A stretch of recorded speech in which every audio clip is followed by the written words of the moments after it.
Good evening class. आज हमारा topic है संप्रेषण। इंग्लिश में वर्ड है कम्युनिकेशन। कम्युनिकेट करना मीन्स संचार करना। इससे आप कह सकते हो जैसे हम लोगों के बीच में संपर्क करते हैं या संवाद करते हैं, और जब लोगों और स्थानों के बीच में जब हम किसी भी जानकारी का आदान प्रदान जब हम कर रहे हैं, संप्रेषण। ये इंग्लिश जो वर्ड है हमारा कम्युनिकेशन शब्द से आया है। इसकी उत्पत्ति हमारा लेटिन भाषा की कम्युनिस से बना है। कम्युनिस का अर्थ है जानना या समझना, या आप कह सकते हो कॉमन जो शब्द है उससे लिया गया है।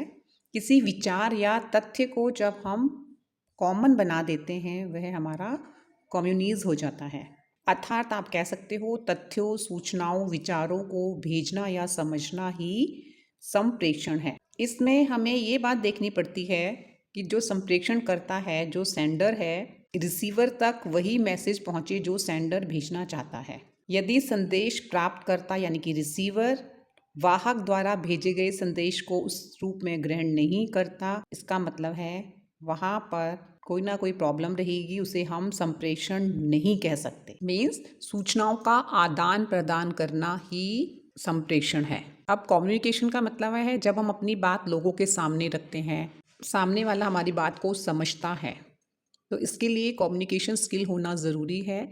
जिस व्यक्ति के पास कम्युनिकेशन स्किल होती है उसकी वह अपनी बात को इजीली दूसरों के सामने रख सकता है। संप्रेषण का मतलब है दो या दो से ज़्यादा लोगों के बीच भावनाओं, जानकारी और संदेशों का आदान प्रदान करना।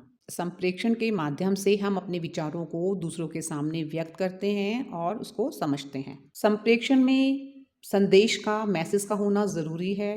इसके साथ साथ इसमें संदेश भेजने वाला मीन सेंडर, रिसीव करने वाला और एक मैसेज होना ज़रूरी है, तभी संप्रेषण संपूर्ण माना जाता है। संप्रेषण में हमारे शब्द, ध्वनि, संकेत हमारे शारीरिक हाव भाव के जरिए हो सकते हैं, अर्थात शाब्दिक और अशाब्दिक, वर्बल और नॉन वर्बल हमारे कम्युनिकेशन के टाइप्स हो सकते हैं। संप्रेषण के लिए हम फ़ोन के माध्यम से फैक्स कर सकते हैं, ईमेल कर सकते हैं, पत्र हैं, इन सब का इस्तेमाल किया जाता है। हमारे वेज टू कम्युनिकेट है जिसमें हमारा verbal, written, non verbal, interpersonal और मास कम्युनिकेशन आ जाएगा।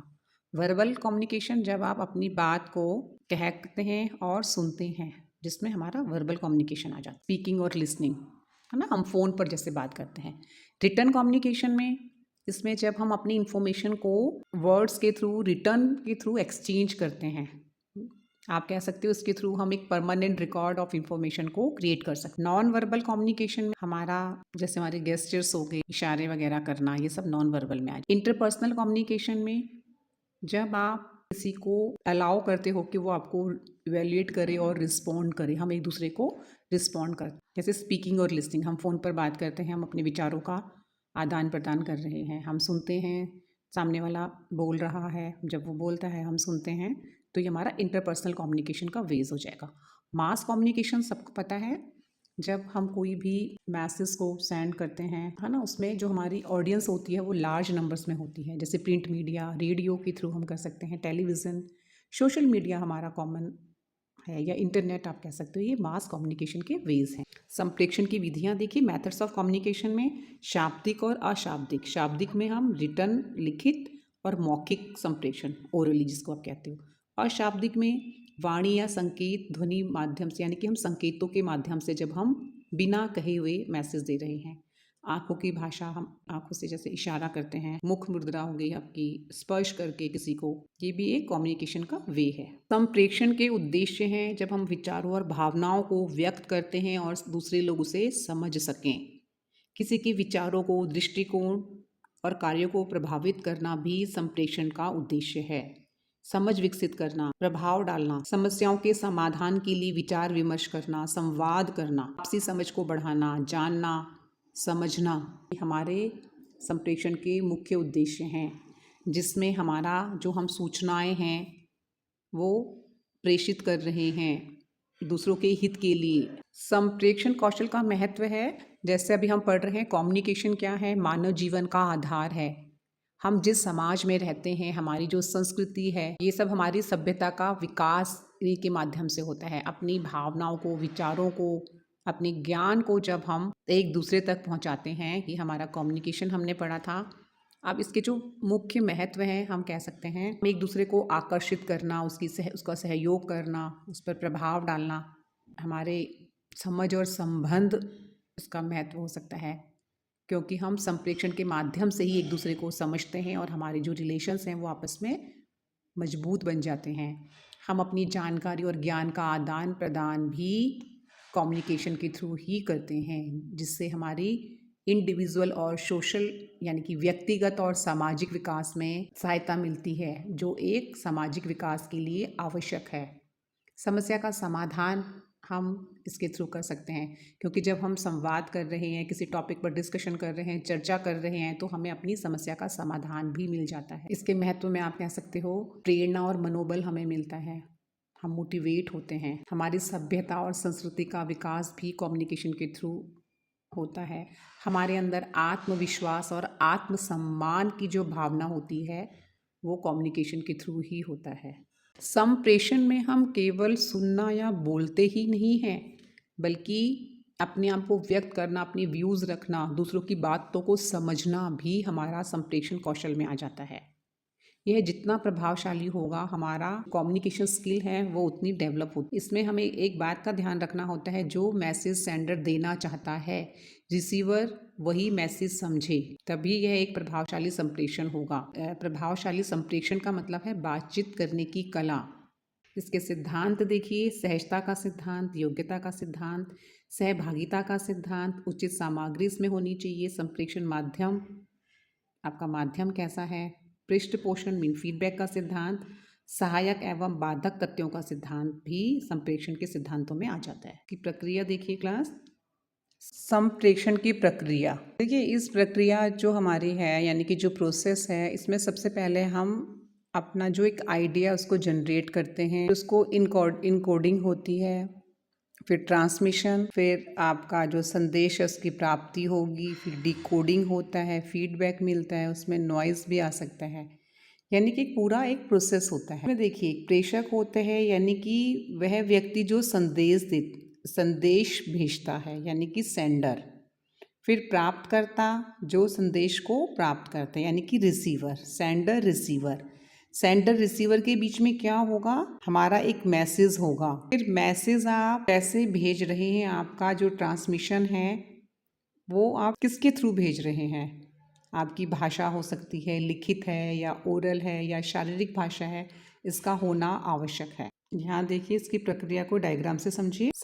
जो सेंडर है वो क्या करेगा, फॉर्मुलेट कर रहा है, इनकोड्स हो गए आपके, ट्रांसमिट्स, फिर मैसेजेस है, वाया आपका मीडियम देखिए, संदेश जो प्राप्त करता है रिसीवर है, फिर ट्रांसमिट होगा, उसको डिकोड्स होगा, मैसेज है, फिर मीडियम क्या है, वाया, और ये प्रोसेस ऐसे चलता जाएगा। तो ये इसकी एक प्रक्रिया है। संप्रेषण को प्रभावित करने वाले जो आपके कंपोनेंट्स हैं, घटक हैं, जिसमें छात्र, क्योंकि हमारा जो टीचिंग लर्निंग प्रोसेस है उसमें हमारा जो स्टूडेंट है वो एक सेंटर्ड है, उसका केंद्रित है, जिसमें छात्र प्रमुख होता है। हमें उसकी एज का एटीट्यूड क्या है, उसका मेंटल लेवल, इन सब चीज़ें भी हमारे शिक्षण संप्रेषण को प्रभावित करती हैं।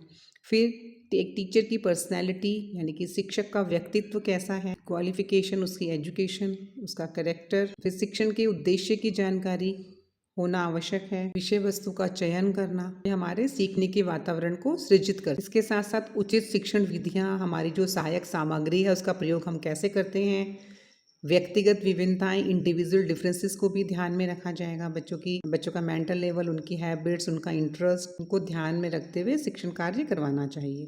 कक्षा का वातावरण कैसा है, यानी कि वहाँ पर उचित प्रकाश, वेंटिलेशन, इन सब चीज़ों को भी ध्यान में रखा जाता है। बालक का मानसिक और शारीरिक स्वास्थ्य अच्छा होना चाहिए। इस प्रकार जब आप कम्युनिकेट करते हैं तो बहुत प्रकार की बाधाएं आती हैं, जैसे आपकी भाषा की बाधा हो सकती है, तकनीकी हो गया, मनोवैज्ञानिक, शारीरिक और सांस्कृतिक अंतर भी हो सकता है, जो एक मैसेज को भेजने में या प्राप्त करने में रुकावट पैदा करता है। अब इस प्रक्रिया में जो बाधाएं आती हैं, उसके अलावा श्रोता ध्यान से नहीं सुनता, टेलीफोन में आवाज़ धीरे आती है या डिस्टरबेंस हो रही है, या टाइम में जो है आपका उसमें कुछ गैप आ गया, टाइम पीरियड जो है। संप्रेषण को बेहतर बनाने के लिए हम क्या कर सकते हैं, संदेश जो है हमारा है वो स्पष्ट होना चाहिए, हमें सरल और सही शब्दों का इस्तेमाल करना चाहिए। बोलने से पहले हमें अपने उद्देश्य को तय कर लेना चाहिए। सुनने वालों की ओर देखकर बोलना चाहिए, बीच बीच में फीडबैक लेनी चाहिए। आपकी जो स्पीड है वो एक सामान्य होनी चाहिए। सुनने वाले को बोलने का मौका भी देना चाहिए। यहाँ पर एक क्वेश्चन और बन सकता है, जो हमारा संप्रेषण की प्रक्रिया है उसमें अवरोध किसे कहते हैं। यहाँ पर अवरोध का मतलब है इसका कोई भी कारण हो सकता है जो संप्रेषण के रूप में उसको बिगाड़ दे, यानी कि मैसेज हमारा रिसीवर तक पहुँचने में जो डिस्टरबेंस क्रिएट करता है, इसे हम अवरोध कहते हैं। यानी कि जब हम अपने विचारों को, सूचनाएं, सुझाव हैं, उनका जब हम आदान प्रदान करते हैं, उसमें जो बाधा उत्पन्न होती है ये हमारा अवरोध कहलाएगा। अभी हमने पढ़ा था अवरोध के प्रकार में मनोवैज्ञानिक बाधाएं हो सकती हैं, भाषा की बाधा हो सकती है, भावनात्मक बाधाएं हैं, हमारा शारीरिक भौतिक बाधाएं, सांस्कृतिक बाधाएं, तकनीकी बाधाएं और पारस्परिक बाधाएं भी हो सकती हैं। यस क्लास, आज हमने संप्रेषण का अर्थ पढ़ा, जिसमें हमने देखा ये लोगों के मध्य होने वाली एक व्यक्तिगत प्रक्रिया है, जिसमें हम अपने विचारों का, अपनी भावनाओं का आदान प्रदान करते हैं और जिसके कारण हमारे व्यवहार में बदलाव आता है। ये एक हमारा महत्वपूर्ण माध्यम है जिसमें हम अधिक से अधिक जानकारी प्राप्त करते हैं, निर्णय लेने की प्रक्रिया को हम सरल बना सकते हैं। संप्रेषण के तत्वों में हमने देखा ये एक द्विपक्षीय प्रक्रिया है, क्योंकि इसमें एक सेंडर और एक रिसीवर यानी कि भेजने वाला और प्राप्तकर्ता दोनों शामिल होते हैं।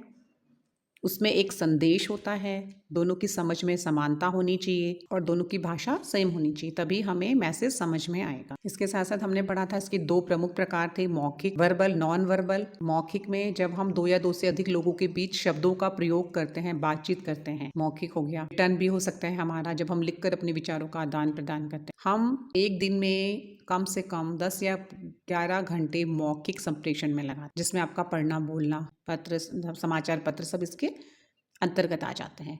अमौखिक संप्रेषण क्या होता है, जिसमें आप अपनी जो शारीरिक चेष्टाएं हैं या चेहरे के हाव भाव, आपकी शारीरिक मुद्राएं, नेत्र संपर्क, ये सब इसके अंतर्गत। अमौखिक को आप कह सकते हो जैसे आप झुककर बात कर रहे हैं या अपनी बॉडी की मूवमेंट कर रहे हैं, आंखों की प्रक्रियाएं हैं आपकी। संप्रेषण प्रक्रिया हमने पढ़ी, संप्रेषण के घटक पढ़े, संप्रेषण को बेहतर बनाने के लिए किन बातों का ध्यान रखा जाता है, ये सारा आज की क्लास में हमने डिटेल में पढ़ा। Thank you class.